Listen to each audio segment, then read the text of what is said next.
saya menguasai teknik fotografi dan saya adalah ketua Publisia Foto Club. Klub foto Universitas Gajah Mada asli, bukan dia yang ngaku-ngaku UGM ya. Ini Publisia Foto Club tuh asli. Saya anggota dari HISFA, Himpunan Seni Fotografer Amatir. Klub foto paling tua di Jogja. Bahkan saya wakil ketua Federasi Perkumpulan Seni Foto Indonesia. Tolong tampilkan gambar saya. Ya, yang saya ada bersama kamera. Nah, ini tahun berapa? 95 Mas Aiman. 30 years ago. 5 tahun yang lalu tuh saya juara lomba foto nasional. Jadi artinya kesimpulannya Mas Aiman udah nggak usah panjang-panjang nanti dikira narsis nanti. Pas foto ini ijazah Jokowi ini tidak mungkin dibuat dengan teknologi tahun 85. Ini jelas reprinting, kemudian logo Universitas Gajah Mada. Aslinya logonya itu keemasan. Termasuk yang kemarin Mas Suri lihat pada Iya, itu kelihatan. Kelihatan apa? Kelihatan palsunya. Yang menemukan bahwa masih ada 3.226 unit inventaris negara yang belum dikembalikan Roy Suryo usai mengakhiri jabatannya sebagai Menpora. Beberapa barang milik negara yang diduga masih berada di tangan Roy Suryo, antara lain karpet Turki seharga 69,4 juta rupiah, antena parabola, lensa kamera senilai 80,8 juta rupiah, matras seharga 4 juta rupiah, kamera digital senilai 65,3 juta rupiah, pompa air 20 juta rupiah, serta komponen alat pemancar senilai 106,8 juta rupiah. Komisi Pemberantasan Korupsi mengimbau politikus Demokrat tersebut agar mengembalikan aset yang ditagih Kementerian Pemuda dan Olahraga. Memang disepakati ya, karena ada permintaan dari Ombudsman untuk diperlihatkan kepada peserta yang ada di gelar perkara khusus. Tapi saya perlu sampaikan, hari ini setelah ya pihak terlapor ya atau dalam hal ini pelapor Dumas melihat, menyaksikan, tidak ada kata-kata lagi. Tidak ada kata-kata lagi. Bahkan Ibu Elida Neti hampir mau menangis. Bahkan Ibu Elida Neti, pengacara dari Bang Egy, hampir menangis dengan penyampaian bahasanya itu. Tapi nggak perlu saya sampaikan di sini karena itu sifatnya personal. Ya. Yang pertama digunting, dibuka, bahkan direkturnya itu berkomentar ada 2 Udin. Pertama Iman Imanuddin, yang kedua Ahmad Kozimudin. Abang ini ada. Itu dalam ada nggak sesi 2 bang? Ada sesi pertama itu diguntingnya yang pertama. Yang kedua itu baru sudah dibuka. Yang ingin saya sampaikan.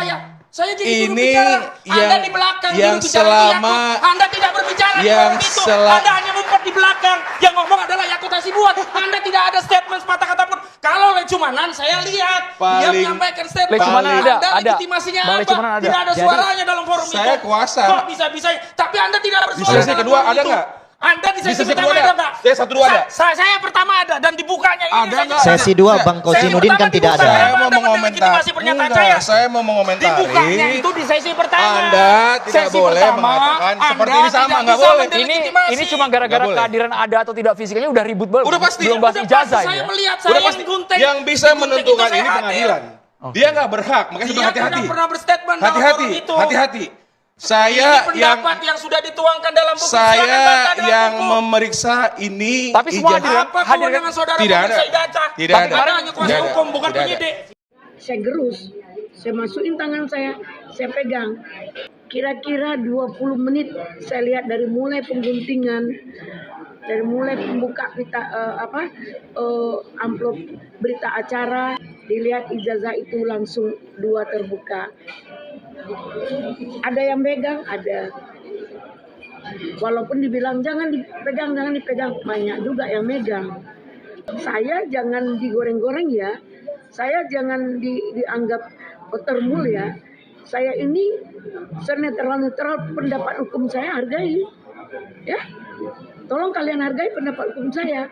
Karena di sini saya melihat asli daripada fotokopi yang diedarkan. Dan saya meraba. Ada watermark, ada embus. Nah, apalagi? Budi, ada watermark nih. Sampai saya dengerin. Ini ada garis merahnya nih, di fotonya ada garis merahnya. Ini ada embosnya ada. Walaupun keluar bernyanyi lagi ya silahkan saja. Itu membuktikan bahwa secara subjektif penyidik harus melakukan penegakan hukum. Itu kuncinya. Jadi saya tanya tadi, bagaimana memeriksa sesuatu hal yang tidak asli? Tidak pernah dipegang aslinya. Silakan. Tidak boleh. Karena boleh. yang asli itu harus fisiknya. Oke. Jadi kalau kita bicara, kita periksa yang asli, maka fisiknya diambil, diperiksa sama mereka. Wah, ini begini, begitu. Tapi kalau dia mengambil barang yang kita nggak tahu asal usulnya, itu udah bisa pasti dipatahkan, itu palsu. Bukannya pihak Roy Suryo selama ini berargumen bahwa Itulah yang kami digoreng-goreng. meneliti dokumen publik. Itulah yang digoreng-goreng. Mana bisa? Kalau kita bicara asli, ya fisiknya asli. Kertasnya ada embossnya. Kemarin sudah dilihat. Ada watermarknya. Ada garis merah di fotonya. Itu beda sama yang waktu itu puslapor pertama kali kepolisian beda? Sama. Jadi yang diperiksa sama saudara Roy Suryo CS tidak pernah yang asli. Maka saya sampaikan bahwa dugaan fitnah dan pencemaran nama baik itu nyata. Yang dia goreng-goreng itu, yang dia katanya lakukan penelitian itu semua fitnah. Saya sampaikan. Kenapa saya bilang seperti itu? Karena tidak pernah diperiksa. Jadi Prof, saya kasih informasi ke Prof. Kemarin ya seperti biasalah, belanja masalah dan sebagainya. Kemudian ada yang lucu juga, ada ahli menyampaikan hal-hal, tapi didengerin semua. Saya lihat sangat profesional dan akuntabel. Didengerin semua, ada beberapa ahli dipaparkan. Nggak ada bantah-bantahan? Nggak ada, kita dengerin baik-baik. Apa yang mau disampaikan? Karena mudah persoalan ini. Saya akan bertanya sama prof-prof di depan. Ketika seseorang memeriksa sesuatu barang yang tidak asli fisiknya, Prof, apakah bisa dinyatakan itu palsu? Dasar penelitian mana yang bisa mengatakan memeriksa sesuatu hal yang digital langsung dibilang palsu? Itu persoalannya. Oke, kemarin gelar perkara khusus sudah dilakukan oleh Polda Metro Jaya ya, di mana gelar perkara khusus ini atas permintaan oleh terlapor. Dalam hal ini Roy Suryo, Rismond, dan Dr. Tifa. Namun mereka saat ini tidak mengakui bahwa mereka meminta untuk dilakukan gelar perkara khusus. Kemudian hari ini juga si Dr. Tifa ini memframing bahwa mereka tidak minta gelar perkara khusus dan ini gelar perkara khusus ini diminta oleh seorang pelapor. Dalam hal ini adalah Pak Jokowi. Dan ini sebenarnya tidak baik. Dari kemarin mereka gembar-gembor minta gelar perkara khusus, ijazah Pak Jokowi itu ditunjukkan. Begitu ada gelar perkara khusus saat kemarin terus ijazahnya sudah ditunjukkan punya Pak Jokowi, sudah benar-benar disita oleh Polda Metro Jaya. Hari ini mereka tidak selesai. Hari ini juga mereka tetap memframing bahwa ijazah dari Pak Jokowi itu palsu.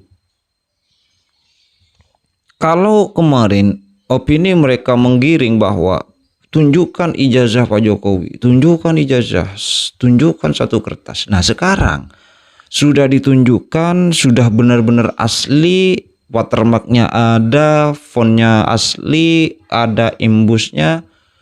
Yang dipersoalkan oleh Roy Suryo adalah fotonya, yang katanya fotonya baru ngeprint kek, atau Roy Suryo ini dari ahli telematika sekarang pindah ke ahli fotografer yang katanya bisa melihat foto dari sisi gelap, foto dari sisi gelap. Pantas saja ya kemarin Roy Suryo itu di laptopnya atau di komputernya banyak sekali film-film dewasa. Ya memang kerjanya Roy Suryo ini mengumpulkan sisi gelap atau video-video gelap atau foto-foto gelap mungkin ya. Masa iya dari pakar telematika pindah ke pakar fotografer dan bisa katanya melihat bahwa ini cetakan, ini printan, itu nggak masuk akal. Ini memang sengaja orang-orang ini memang bukan dalam rangka penelitian, tapi memang mau memfitnah Pak Jokowi. Ini orang-orang mau benci kepada Pak Jokowi sehingga bencinya itu lewat jalur ijazah ini, sehingga meskipun ini ditampilkan oleh Pak Jokowi, ijazahnya mau ditunjukkan sekalipun ini nggak selesai-selesai. Ya buktinya sekarang kemarin gelar perkara khusus, sekarang terus saja membuat framing-framing baru, fitnah-fitnah baru, yang kemudian itu adalah bagi saya kurang bermanfaat lah kalau memang Roy Suryo ini peneliti ya, akademisi atau seorang peneliti ya, kurang bermanfaat banget gitu. Kemudian karena bangsa ini adalah bangsa kerukunan, bangsa yang diciptakan untuk kerukunan, untuk membangun, menjunjung tinggi nilai-nilai toleransi, maka saya berharap untuk Polda Metro Jaya ini segera untuk memberikan penahanan kepada mereka yang menjadi tersangka dalam kasus ijazah Pak Jokowi ini. Karena apa? Mereka selalu tiap hari jumpa pers, tiap hari tampil di televisi, tiap hari tampil di media-media sosial. Sehingga saya merasa di dalam masyarakat ini nanti timbul kecemburuan sosial dan menimbulkan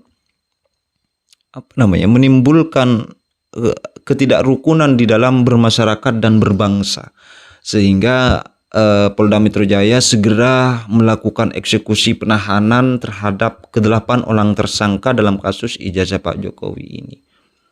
Saya rasa demikian pendapat dari saya. Terima kasih.